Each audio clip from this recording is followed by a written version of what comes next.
What are you doing over here? Get away, get out of here.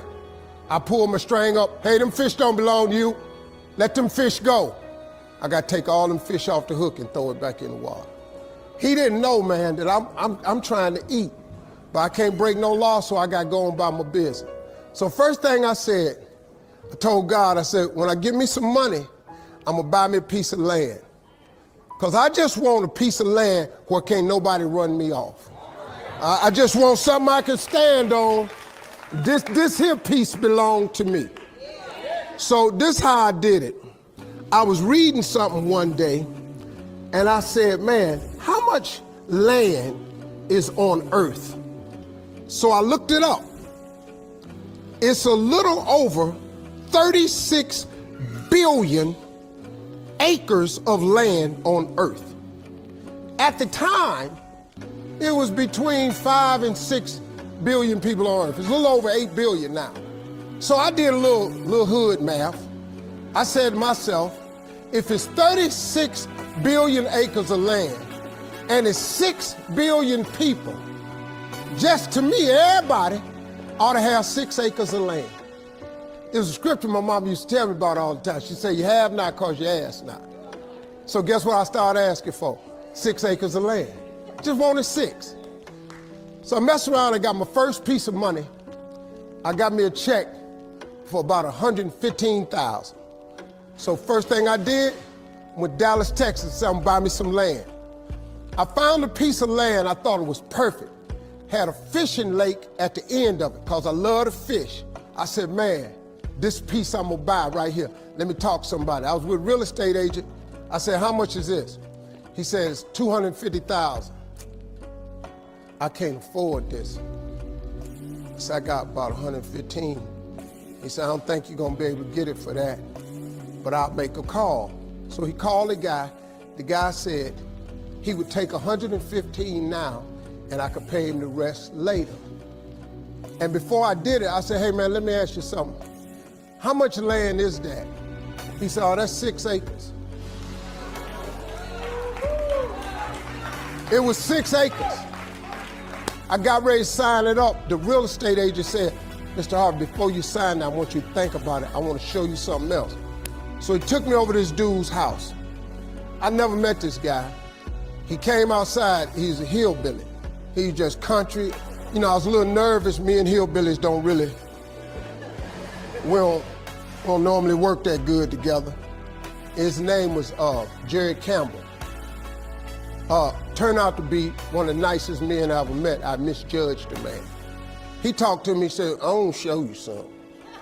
And I go over there and I couldn't believe it, man. It had rolling hills on it.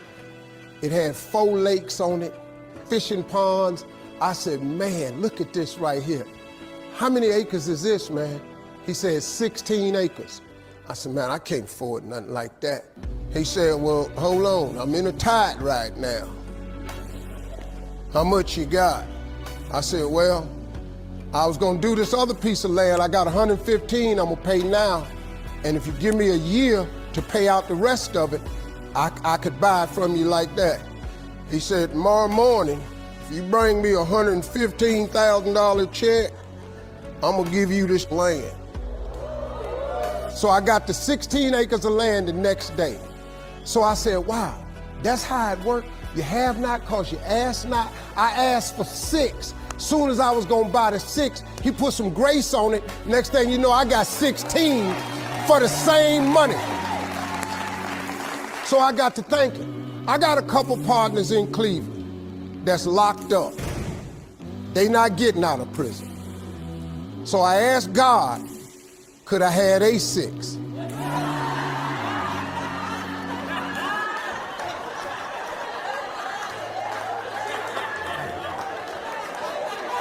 They not getting out.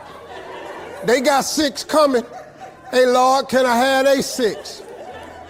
So you know what he did? Some land opened up next to it. I bought 18 more acres. I bought it. So I went back up to Cleveland. I was hanging out one day. My boys was on the corner. I told them, I said, look, man, I can't hang out on corners no more. I'm trying to get my TV career started. Oh, you done changed, man. This what's happening. So now you done got this little money. You done forgot where you from. I said, okay, hey, Lord, can I have A6 too? So I see right now. Yeah, I see what's happening right there. They ain't finna go nowhere.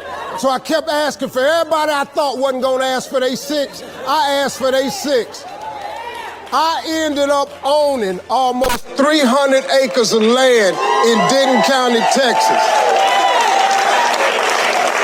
But I just kept on, man.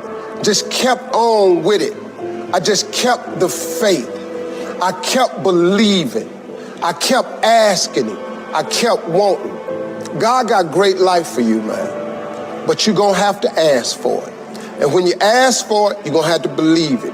After you believe it, you gotta put your work in. Now, if you don't wanna do the work that it takes to be successful, this man with his success, if you knew how hard he worked, if you knew the hours he put in, the hours his daddy put in, if you knew what it really took, it's daunting. It's days, man, where you go, whoa, what is this I'm trying to do? But you got to hang in there. See, getting what you want is up to you. How you get there, that's up to God.